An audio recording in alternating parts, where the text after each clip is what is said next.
Hello everyone, welcome back. Today we are going to be doing chemistry. This is the paper for theory extended paper. This is the latest version, 2023, October, November. This is the 4.2 version. So let's get started. Okay, we have 1 hour and 15 minutes to do this. Question 1.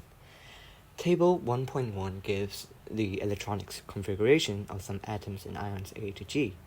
Now we have to answer the following questions about A to G. Each letter may be used once, more than once, or not at all. Now this means that we can use more than once or only one time. So this is fairly easy. So we have to use A to G. Okay. So question number A, a noble gas atom. Which one is a noble gas atom? Now remember, noble gas atoms are atoms which has full electronic configuration. Full electronic configuration. They have full electronic configuration. Well, now what does this mean? This means the shells, remember the electron shells have to be fully filled. Now electron shells can be fully filled if there are 8 electrons in the outer shell. Now this example includes argon, such as argon, neon, right? With the exception being helium. Helium is actually, its outer shell it only has 2 electrons, but it is still stable, so we count it as a noble gas. So we have to look at the electronic configuration. Now 2,5 is not we have to look at the outer shell, right? So 5 electrons, that's not filled, but 8 electron, it is filled. So this could be an answer. So question number 1, A, the answer should be B. Now for number B, an atom of an element in group 7. Okay. They're asked to find an atom of an element which is in group 7. Now in group 7, they are the halogens. Now the halogens are basically the fluorine, right, chlorine, bromine, iodine, acetylene, okay? So outer shell electrons, they're in group 7, which means they have 7 outer electrons. Now we have to find the electronic configuration. We have the 7 electrons. Now it's looking like G, because G has 7 outer electrons, okay? So number C, right, so number C actually is saying an atom with an atomic number of 14. Now, if an atom has an atomic number of 14, atomic number really means proton number. The proton number of 14. So we just have to count the electrons, which has 14, right? If we add them up, this is 7, this is 10, this is 12, this is 14. So it could be D, because when you add 2 plus 8 plus 4, you get 14 electrons. Now, why do we add this up? Well, because an atomic number is proton, right? The proton number.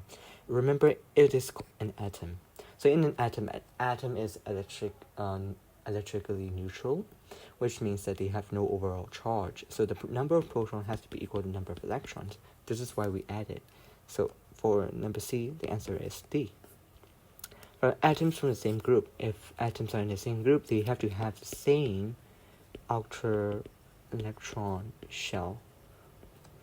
Now let's find which has the same outer electron shell. So we can see that I can see A has an outer electron shell, valence electrons of 5, and E, which has outer electrons of 5 as well. So A and E. So we have to write A and E as the answer. Now, question number E asks an halogen atom. Which one is a halogen atom? Well, a halogen atom is from group 7. Remember, group 7.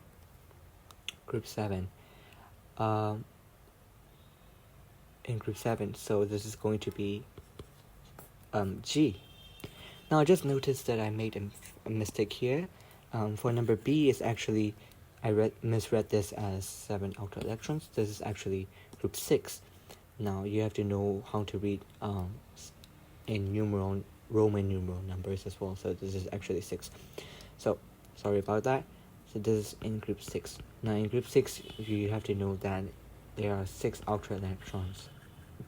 an outer electron. So we have to actually find the outer electron. So this is F. Okay. Now, letter F. An atom of an element which is a good conductor of electricity. An atom of an element. Now, if it's a good conductor of electricity, then this could only be metals. It cannot be non-metals, because non-metals do not conduct electricity. Okay. So we define is either the group 1, group 2, or group 3, and some transition metals. But let's find it. Okay. So it could be from group 2. This means it has 2 outer shell electrons, so it could be C, right? So F is C. Now G, a stable ion from the group 5 element. Okay, a stable ion from the group 5 element. A stable ion means they have full outer shell electronic configuration, and it has to be grouped in group 5. Okay. Now for this one, we can say that it could be B, right? B, because it has full outer shell electrons, which means it should be 8, right? The outer electron shell should be 8 and should be filled, because it is a negative ion. Because remember, group 5 has a valency of 3. Group 5 period group 5 has a valency of 3, which means they will accept 3 electrons from others, right? And they are going to form a stable compound, so which have full outer shell electron configuration. So this could be 2.8, which is B. Now I hope you get that. Okay, last question. An atom that forms an ion with a 2- charge. An atom. Okay, so now we're looking for the atom. The atom that forms an ion with 2- charge. Now this cannot be metals, because metals form cation. Remember, metals form positive ion. Non-metals most of the time form a positive charge in ionic compounds. Now for this one, it could be F. Now why do I say this? Because if it has 2- charge, it means it is gaining 2 electrons. It is accepting 2 electrons. Then its usual share. If it accepts 2 electrons to become a fully stable ion, this is called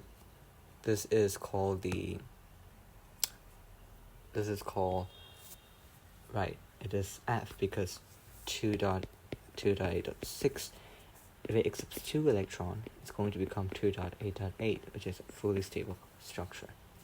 So this is going to be F. Okay.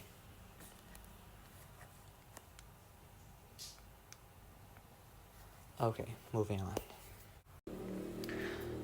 Okay, so cobalt and copper are transition elements. Copper has 2 naturally isotopes, 63, copper 65. Now cobalt has 1 naturally occurring isotope, which is cobalt 59. We have to complete table 2.1 to show the number of proton, neutrons, and electrons. Now you have to know the AZ structure, where you write the AXZ. X is an element, Z is the proton number or the atomic number, A is the mass number or the nuclear number, or basically proton plus a neutron number. Okay, so we are given mass numbers. These 63, 65, 59, these are mass numbers, okay, because they are written at the top of the element. So we have to find the proton. Okay, for finding a proton, we have to actually use the periodic table that they gave us. Okay, so cobalt has a proton of 27. This, you can find it in your periodic table. You'll see it written like this. In the periodic table, do take note, however, that in the periodic table that they do often give 27 at the top and a number at the bottom. So it's not in the isotopic form as this one, so you have to be careful for that, okay? So cobalt has 27 electrons. Now copper is Cu is 29. Now remember, it's losing 2 electrons because it gains a positive charge. Now it's going to be, so how many protons will it still have? 29, because proton number doesn't change. The charge is dependent on the number of electrons. So copper has 29 proton numbers. Okay, now let's talk about the electron numbers. Now in cobalt, you can see that there is no charge on it, so it is electrically neutral. So the number of proton has to equal number of electron. Now this means it has 27 electron as well. Now in copper 2 plus, this time we have to take note of the electron number. Okay, and in electron number we have number of proton is 29. It loses 2 electron. It also has 29. Okay, it loses 2 electron to become a positive charge, so it becomes 29 minus 2 is 27, so you get 27 as the result as well. Now for the number of neutrons, you just minus the mass number that's given here from the proton number. So number of neutron is basically mass number minus proton. So here for cobalt, we can minus 59 minus 27. Now this is going to give us 32. Now here 65 minus 29, right? This is going to give us 36. Okay, so this is how you would answer this question, okay? Okay, number 2. Table 2.2 shows the relative abundance of 2 naturally occurring isotopes of copper. Calculate the relative atomic mass of copper to 1 decimal place. Well, to calculate the relative atomic mass, this is called the AR. Now, notice it is called relative because they do have isotopes of them, which means some percentage of an element is more in abundance than the other. For example, Cu63 occurs in nature 70%, but Cu65 only consists of 30% that is found in nature. Now this is called the relative abundance, or the percentage of abundance, okay? So to do this, you just multiply the mass number with the relative abundance and then divide it by 100. So what do I mean by this? 63 times 70% plus 65 times 30. Now you're going to divide this by 100. Now this is going to give you the atomic mass, which is 6. If you actually do this, calculate this, you get 6360. And if you divide by 100, you get 63.6. So this is actually the atomic mass of copper, 63.6. And if you want to make sure, it does kind of make sense because there is 70% of 63. So the average should actually be closer to 63 rather than being 65, because 65 has only a small relative abundance. Okay, B. One physical property of transition elements such as copper and cobalt is that they are hard. Other metals such as lithium are softer. Okay, state 2 other physical properties of copper and cobalt which are significantly different from lithium. Now, we can see that the copper is actually a transition element. And transition elements are known for their hardness, right? That is already mentioned. But transition elements also have high densities. This is something that you have to note, okay? High densities, okay? And the second point is that they do have a high boiling point. High boiling and melting point. Okay? Because they are transition elements. These are the physical properties that you have to learn. So you get 2 marks from that, okay? Question number C. Both copper and cobalt can form colored compounds. Some of the compounds contain water of crystallization. Define the term water of crystallization. Now, water of crystallization is basically how much water that is contained inside the crystal, right? Basically, the water molecules that are present in the crystal lattice, in the crystal structure, in the hydrated crystals. So we just have to mention 2 marks, which is water molecules, right? Water molecules that are chemically combined, right, in the hydrated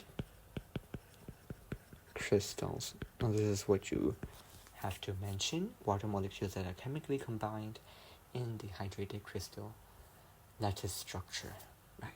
Structure. So an example of this could be CuSO4 copper 2 sulfate 5H2O. Okay. We have to state the color and the formula of hydrated cobalt 2 chloride crystals. Now the color of cobalt is actually pink, right? So you have to, this is something that you have to remember by heart, because if you look it up in the internet, you will see that cobalt 2 chloride crystals are pink in nature, and that it has 6 water molecules chemically combined to the cobalt chloride structure. So it's going to be COCl2 because it is cobalt 2, and you use this chemically, you use this dot to represent that it is chemically combined with 6 molecules of water. And this 6 constant is something that you have to remember as well. So in your syllabus, you have to remember this. Cobalt 2 chloride has 6 water molecules present, and in copper 2 sulfate, there's 5 water molecules that are chemically combined. Okay, so state the color change seen when a few drops of water are added to anhydrous copper 2 sulfate. Anhydrous meaning this copper is actually dry. It is not hydrated. Okay, it's not chemically combined with water. It's the opposite of what I've just said.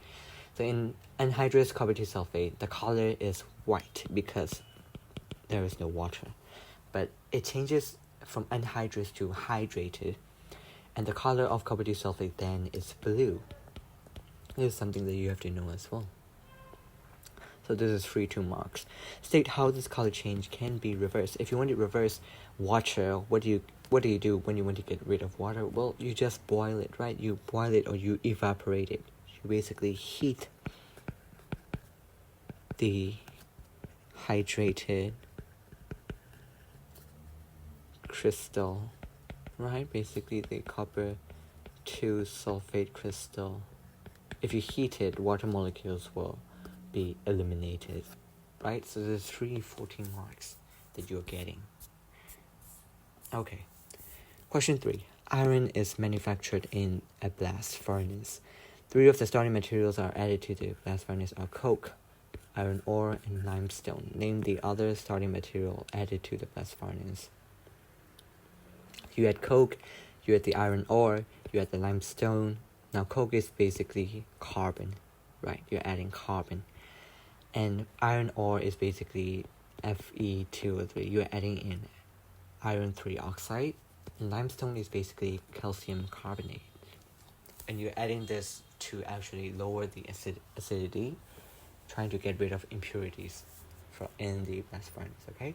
So we have to name the other starting material, okay? So we have to actually blast the iron ore with oxygen. Now, oxygen is heated. Oxygen is found in air, so we have to hot air. We have to use hot air to actually get the reaction started. Okay, the source of iron in the blast furnace is Fe2O3. Fe2O3 is found in iron ore. Okay, name the main ore of iron which contains Fe2O3. Now the ore that contains Fe2O3 is hematite ore. And this is something that you have to know as well. The iron ore that is used in the blast furnace. Okay, question number 2. The iron in Fe2O3 is reduced by reaction with carbon monoxide, CO. The abundance symbol equation is shown. Complete the equation. Now Fe2O3, we have to balance this out. Now firstly balance the iron first, right? Iron. So there are 2 irons on the left hand side, so we have to multiply it by 2 in the right hand side, right? And then next we can balance the oxygen now. Now there are 4 oxygen here, so we multiply it by, but there are only 2 oxygen in the right hand side. So we can multiply it by 2, right? To get it to 4 oxygen, and say 4 oxygen. However, because you see the carbon atom actually changes, so we can actually just do trial and error. If 2 cannot, then we are going to use 3. So if we multiply this by 3, we're going to get 6 oxygen in the right hand side, and because there's 6 oxygen here, there should also be 6 oxygen in the left hand side. Now we have already 3 oxygen atoms in the Fe2O3, so we just need to add 3 more, so the number of carbon is balanced, number of oxygen is balanced. So the equation is 332. State the change in oxidation number of iron in the reaction in number 2. Now in iron has an oxidation state of +3, right? Because we're adding Fe2O3, we're using, you can look at the bottom right under the oxygen symbol. This is iron's oxidation number, and then it is being reduced to an element which is 0, so basically +3 to 0. Explain how the change in oxidation number shows that the iron has been reduced. Well, reduction is basically, right, reduction is the decrease, right, decrease in oxidation number. Now, please write this in full in the exam. I'm being lazy, so you can't blame me for that. But see, the major impurity in iron ore is silicon 4 oxide. Limestone is added to the blast furnace to remove this impurity. Write 2 simple equations to show how silicon 4 oxide is removed. For its equation, state the type of chemical reaction that takes place. Okay. The major impurity in iron ore is silicon 4 oxide. Now, silicon 4 oxide is, remember, the formula of it is SiO2. Now, you might be asking why it is not Si2O4. Now, this is also a correct way to write it, but we have to use the empirical formula. Remember, empirical formula is the simplest whole number ratio. So if we can divide this whole thing by 2, so it gives us SiO2. Now, this is a more correct way to write silicon 4 oxide. Now, silicon 4 oxide is actually acidic, right? Because silicon is a non-metal. It forms non-metal, it's formed acidic oxide, right? So we have to remove this. How are we going to remove it? We are going to remove it using calcium carbonate. Now, we are not going to use calcium carbonate itself, but we are going to use a product of calcium carbonate when it is heated. We're going to use calcium oxide. Okay, so the equation 1, the first step, what we must do is to actually heat calcium carbonate. If we heat it, it's going to turn into calcium oxide plus carbon dioxide. And look at this, 3 oxygen, 1 calcium, 1 carbon. It balances perfectly.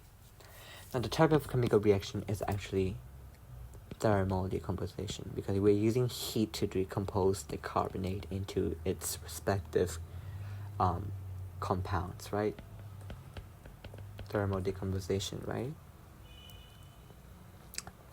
Equation 2 is when we are going to start using calcium oxide, right? Calcium oxide plus SiO2, right? Now, the trick here is to just add everything you see. So here we can see that there is calcium, right? There's 1 calcium, we write it to the other side. There's 1 Si, write it to the other side. There are 3 oxygen, so we write it SiO3. And therefore, it balances it out perfectly as well. Now, the type of chemical reaction that's occurring here is an acid-base reaction, because calcium oxide is a basic oxide, silicon oxide is acidic oxide. Acidic oxide plus basic oxide is a neutralization reaction. It is an acid-base reaction, okay? Okay, so you get 3 full marks from that as well. D. Iron is converted into steel by mixing it with carbon and outer elements. State the term given to a substance which is a mixture of metal and other element. A mixture of metal and other elements. This is called an alloy. Now, you have to know the meaning of an alloy, and examples of alloys such as bronze, right? Tin, bronze, right? You have to know brass, right? You have to know these alloys, what they are made of, right? Name one element other than carbon which is mixed with iron in making of stainless steel. In stainless steel, we add a substance called chromium. You can also add nickel or manganate, but usually we add chromium to make it stronger. Okay. Question E. Preventing the rust of steel is important. State the chemical name of rust. Now, rust is actually hydrated iron 3 oxide. And this would be, you could also write it as FeO3H2O.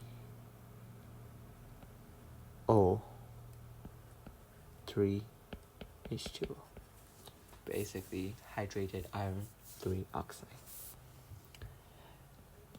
Okay. Steel can be coated with zinc to prevent rusting. This provides both a barrier method and a sacrificial protection. State the term used for coating steel with zinc. This term is called galvanizing. Right. It is only called galvanizing if you coat it with zinc. It isn't called galvanizing if you coat it with other metals such as aluminum. If you coat it with aluminum, then it's not called galvanizing. Galvanizing is a specific term used, right, to coat steel with zinc. So if you coat another metal other than zinc, then it's not called galvanizing. Now describe another barrier method for preventing rust. Well, we can paint them, right? We can paint them or lubricate them. Paint. You can grease them, and you can also coat it with plastic because plastic is not reactive. It helps protect it. Now explain how zinc provides sacrificial protection. Now, what are we actually protecting? Steel. We are protecting steel. Steel is made out of iron, right? And in the reactivity series, zinc is higher than iron, which means zinc is more reactive than iron. So it's going to react instead of iron, right? So this is the basics of how sacrificial protection works. We can say that zinc is more reactive than iron. Therefore, right, the zinc reacts, it oxidizes in preference to iron. So if you want to know about what actually is happening, is basically zinc is going to be turned into zinc 2 plus 2 electron is being oxidized. And this is the half equation. Sometimes they will ask you the half equation, so you have to also know this formula. Okay. Question 4. This reaction is about lead to chloride, PbCl2. A student prepares a sample of insoluble lead to chloride by mixing aqueous solutions of 2 salts in a beaker. Identify 2 soluble salts suitable for making lead to chloride when mixed together. Now, insoluble salts, remember this rule. Insoluble salts are only made by precipitation. This is the method in which you produce insoluble salts. Now, precipitation is caused by adding 2 soluble mixture. Right, 2 soluble mixture. The 2 reagents that you are adding into the beaker has to be soluble to produce an insoluble. So 2 soluble salts going to produce insoluble salt via a displacement reaction. Okay. So we want PbCl2, which is insoluble. So we are going to identify 2 soluble salts which are made. So for chloride we can use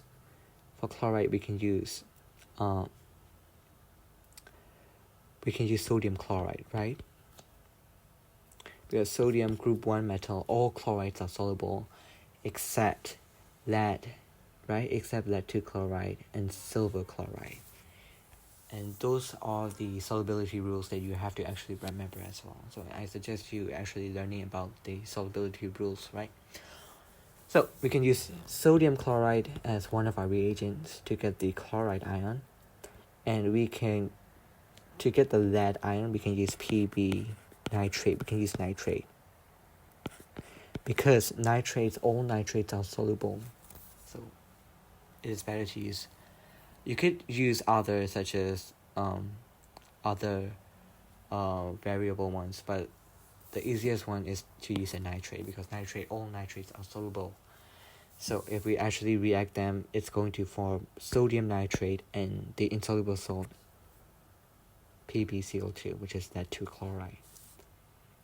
So we are going to use lead 2 nitrate and sodium chloride. You could also use potassium chloride, it's up to you, as long as the final product gives you the PbCl2.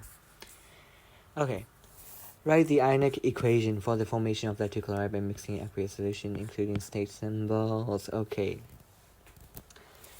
so we're going to react, right? Pb is going to be reacted. Pb2 plus lead has a valency of 2. Plus 2 charge, and you have to also remember the charge on that too. And then you have to add chloride, right? Chloride ion. The main reaction is to form PbCl2. Now there are 2 Cl on the right hand side, so you have to multiply it by 2. Now it says to include state symbols.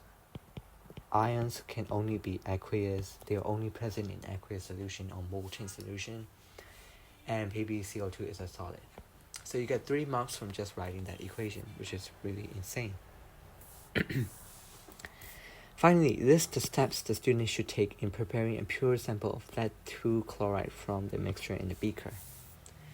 The steps that students should take in preparing a pure sample of lead 2 chloride from the mixture. Okay, so once you have actually mixed the 2 mixture together, obviously lead 2 chloride is going to be a precipitate. You want to filter a pure sample. You want to make a pure sample. So first, you're going to filter it from this reaction mixture. So we are going to first filter it using filter paper. Then we are going to wash the residue. Residue is basically lead 2 chloride that we obtain from filtering using water. Now water is a really good solvent, so it helps dissolve all the impurities that still remain. That's why we wash it with water. And then finally we can dry it in an oven, right? Or between sheets of filter paper.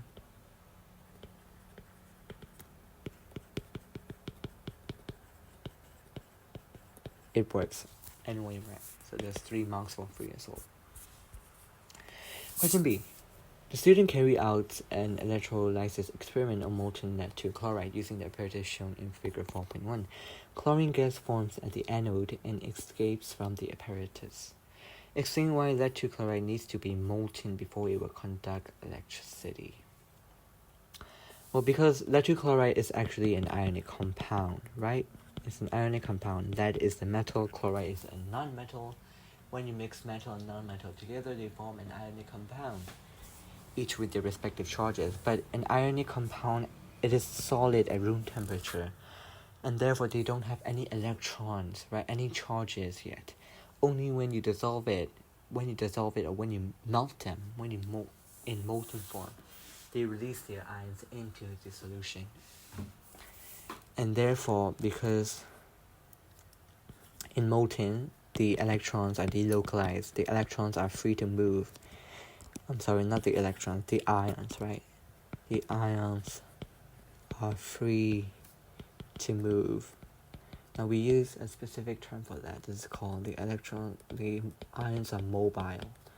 You can kind of imagine how in a crystal lattice structure, right,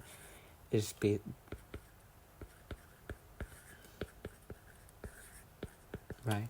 They're basically stuck in this solid form. They cannot move. But when you melt them, right, the ions are separated, right?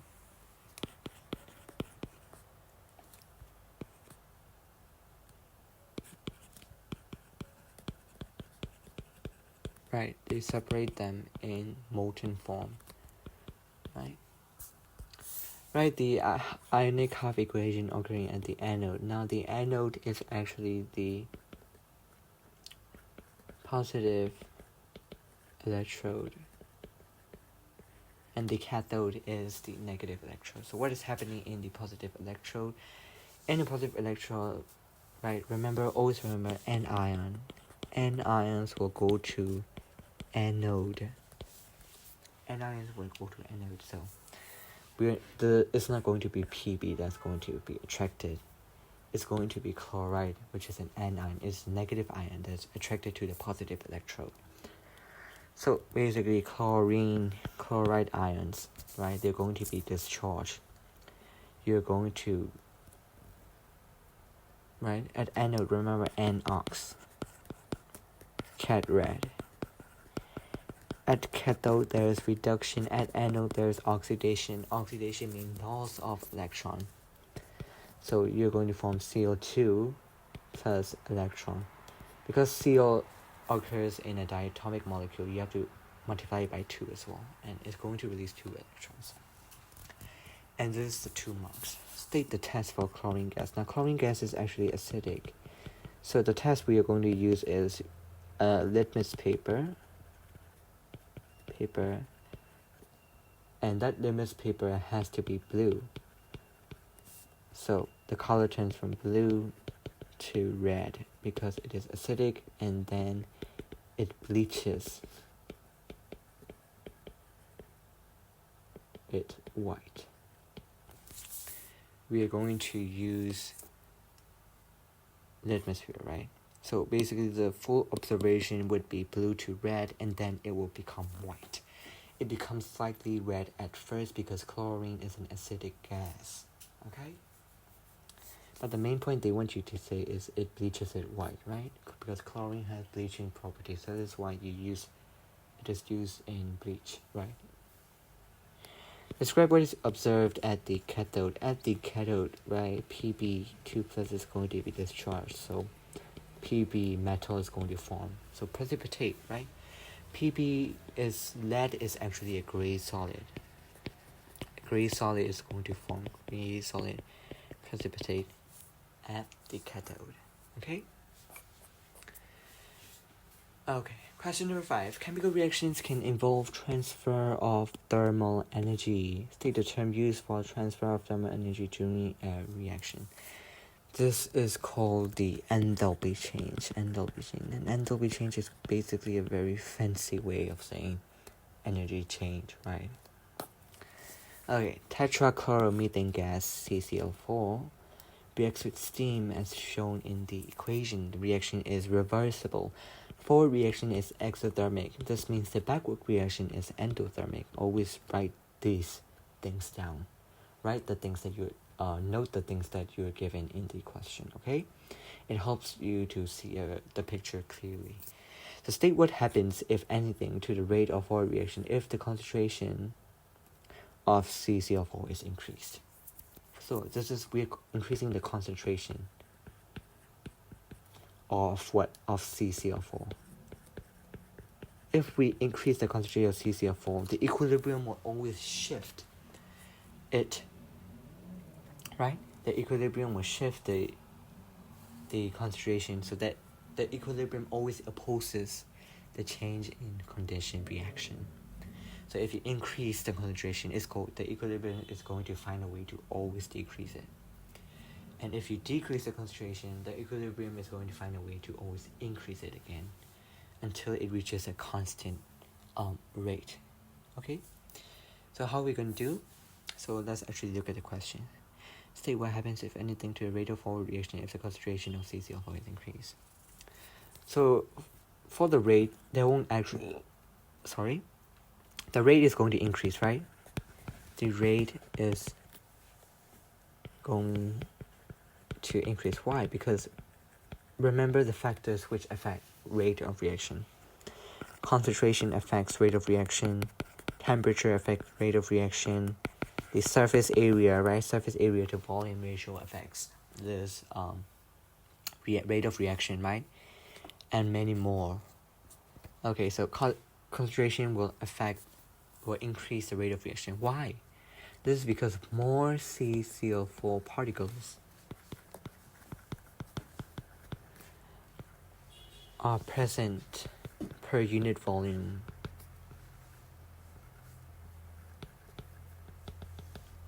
For example, in 1 cm cube, the concentration increases. There's more particles in 1 cm cube. The volume does not change, but the particles inside that specific per unit volume increases.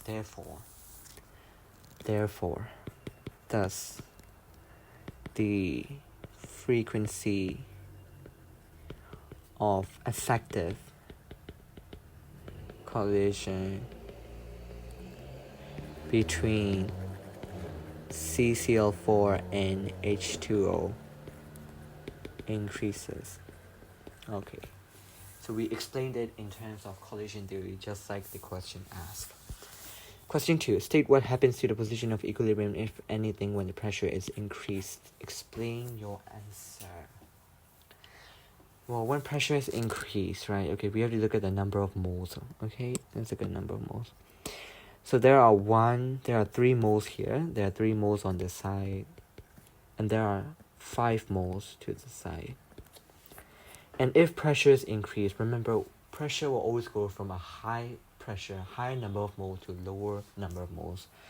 So it's going to go from 5 to 3, right? So what will happen? CCl4 will increase, right? So the position of equilibrium will actually shift to the left because, right, as I say, increasing pressure will go to the side with the lower number of moles, right? Lower number of moles. From higher number of moles to lower number of moles.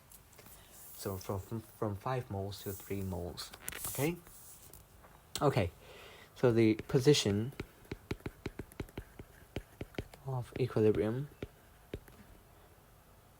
shifts to the left hand side, right? And more, because of more number of moles on right hand side, and equilibrium, it moves from more number of moles to less number of moles. Okay, this is what you have to say. Okay, this is a graph. Okay, it shows an incomplete reaction pathway diagram for the forward reaction, so forming CO2 and HCl gas. Excuse me. On figure 5.1, insert the formula of the reactants and product. Draw an arrow, activation energy. Draw an arrow to label delta H to show the enthalpy change. Okay. So in this reaction, right? Remember, it says the forward reaction is exothermic. Now, so this has to be an exothermic graph. And in exothermic graph, you have to note that the reactant's energy, the energy of the reactant is always higher than the product. And this is something that you have to remember. So the reactant in this case is CCl4 and H2O. So we're going to write the CCl4 gas plus 2H2O gas. And then the products are going to be carbon dioxide gas plus 4HCl gas. Now we have to find the activation energy. So the activation energy is basically the energy that you have to give, the minimum energy you have to give so for a reaction to start. And this curved line to this maximum point is its activation energy. So the activation energy is this one, but the delta H is only from here to here. So the arrows has to be in the correct direction, right? Activation energy, you're giving it, so you have to input energy, so it's positive. And as an exothermic reaction, the arrow is going down, so it's negative. Remember, exothermic reactions are always negative. It always produces heat. Okay, so you have to get your directions of the arrow correct and label it correctly.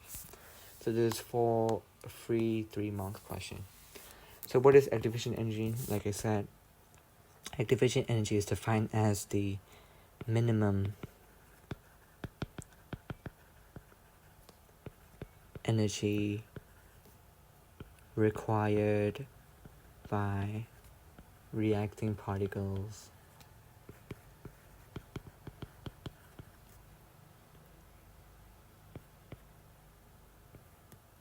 for a chemical reaction to occur.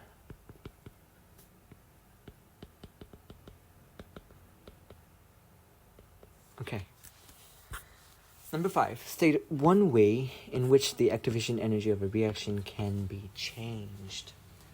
One way in which the activation of a reaction can be changed. Well, it can be changed because by using a catalyst, right? Using a catalyst. Because a catalyst actually lowers the activation energy required. So, using a catalyst helps. Okay.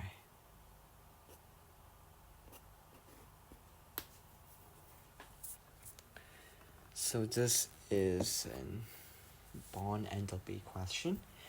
The reaction between tetrachloromethane gas and steam can be represented as shown in figure 5.2. Bond energy, bond enthalpies, okay? Use the bond energy in table 5.1 and the delta H value for the reaction to create HCl. Bond energy using the following steps, so you don't have to do any, you just have to follow the instructions from it, literally. Okay, so calculate the energy needed to break the bonds in the reactant. So bond breaking, remember, bond breaking requires an energy input, so this is an endothermic reaction. And bond forming or bond making requires, it means it releases energy, so it's going to be an exothermic reaction, okay? If you remember these two factors, you won't go around. Okay. The energy needed to break the bond, so we're going to break, right? We're going to break all the 4 bonds here. 1 bond, 2, 3, 4. We're going to break 4 CCl bond. And then we are going to break 4 OH bond, right? 4 OH bond. Now this is for bond breaking. So 4 CHCl, which is 340 times 4, plus 4 OH, which is 4 times 460. Right, so the energy that's needed to break the bond is plus 3,200 kilojoule per mole. So 3,200 kilojoule. Okay. Calculate the energy released when the bond in carbon dioxide forms. Okay. So this is bond forming. So the energy that will release in carbon dioxide. Okay. So basically there are going to be 2 CO bonds that are going to form. So 2 CO bond. Here we go. 805 times 2. This is going to give us 1,610 kJ per mole. 610. Calculate the bond energy between H and HCl. Okay, the last question is actually, remember this always. It is delta H is to find the bond enthalpy. You always, the bond breaking minus bond forming, bond making, or bond forming, whatever you want to say. So if you remember this equation, you won't go wrong, because bond breaking we already found, which is 3,200. We're going to minus this by the bond making, which is 1610.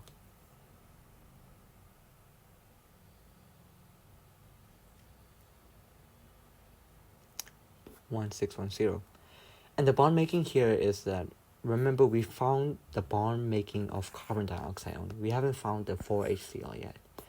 So we actually have to do that here. So we're going to use the square brackets.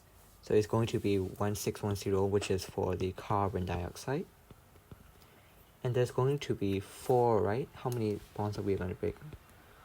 4 HCl bonds. So we can write this as 4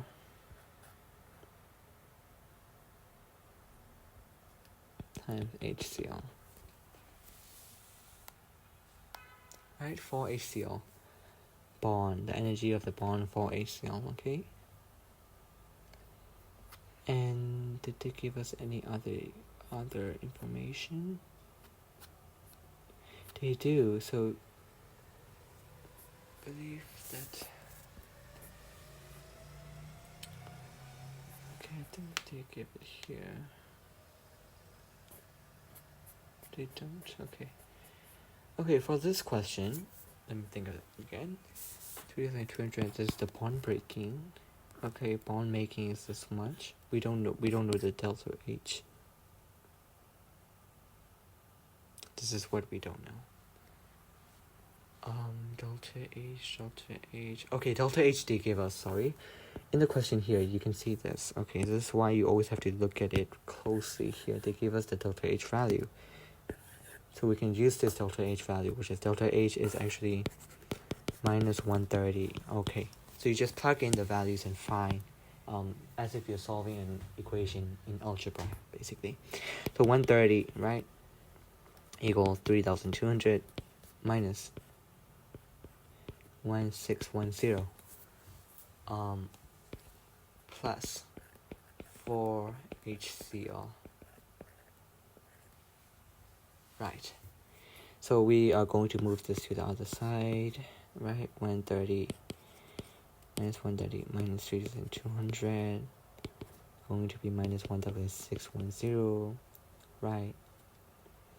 Minus 4 HCl. Now, so there's going to be 4 HCl equal 3,200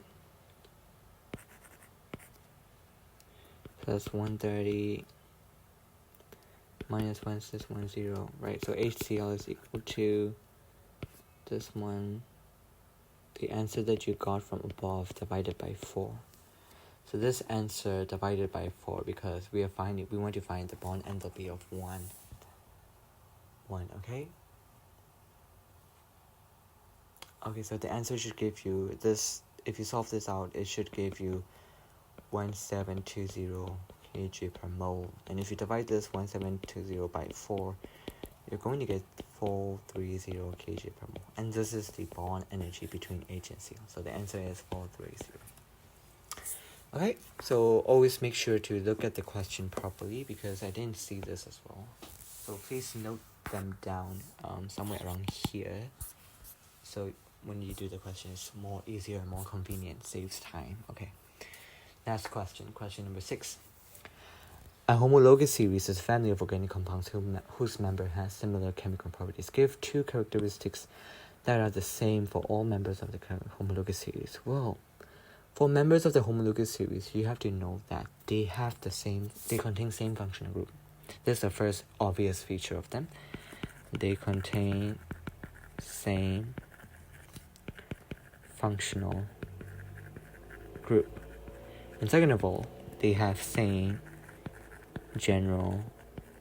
basically the same general molecular formula. So an example of this could be alkane. Example of this could be alkanes, which has the general formula CnH2n plus 2. Right? So in terms of structure, state how one member of the assembly differs from the next of them. Okay, so they differ by a CH2 unit. This is something that you have to know. I could show you right now why they differ by CH2 unit. Well, this is because, let's say, if we let's talk about alkanes. For alkanes, you have the general formula. When we insert n is equal to 1, when n is equal to 1, this is going to be CH4. When n is equal to 2, if we plug into the formula C2H6, so you can see that they differ by a C, 1 C atom, and 2 H molecule. And that's why we call it a CH2 unit. They differ by a CH2 unit. Okay. A, B, C are organic compounds. Okay. A has a molecular formula C12H24. B has the name tetradecane. Okay, it's an alkane.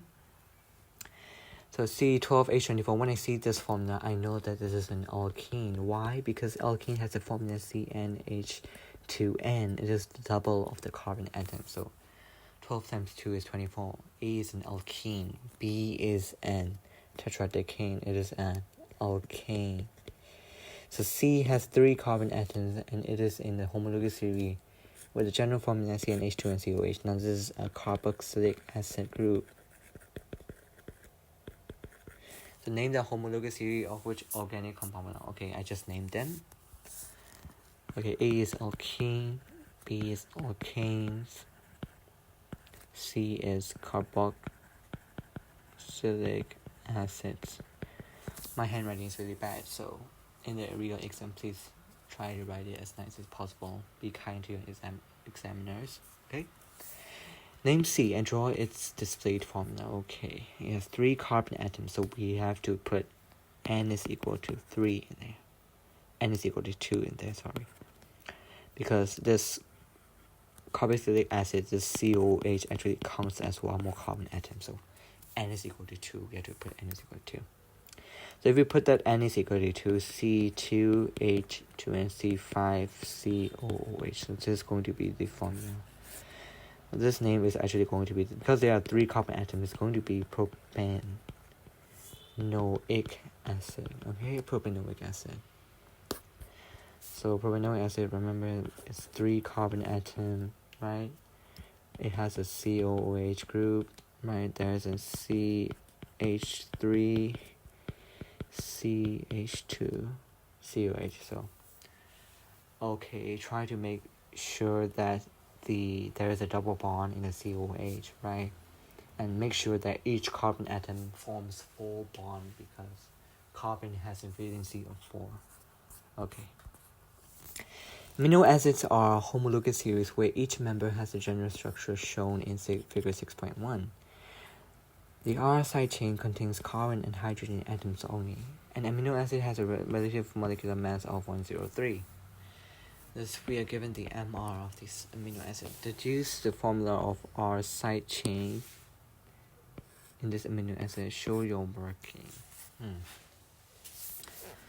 Okay, we have to know the formula of side chain. So basically, just add all the atom up. You are given the periodic table. Make use of the periodic table if you don't know the atomic masses, the relative masses of the atoms that are given. So basically here, there is 1 nitrogen, there is 1, 2, 3, 4 H. There's 1 carbon atom, there's 2 carbon atoms, right? There's 2 oxygen, and there's this 1 R group. So we're gonna be sure our working. So nitrogen has atomic mass, right? Atomic mass of 14.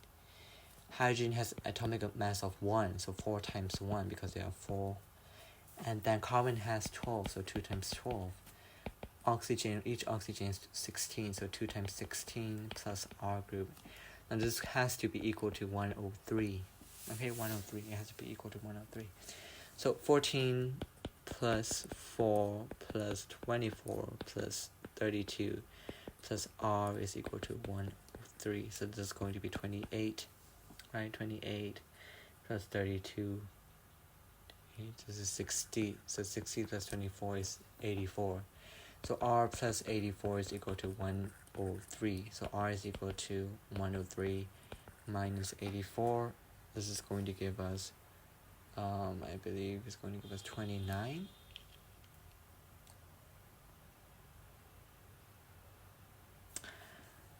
Right, I'm sorry, this is 18, right? 14 plus 4 is 18, so 18 plus 32 is going to be 50. Now 50 plus 24 is 74.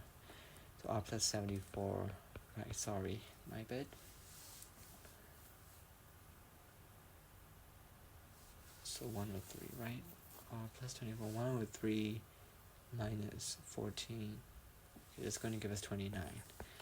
I didn't use a calculator, so I'm not sure if my result is correct, but 29 should be the answer.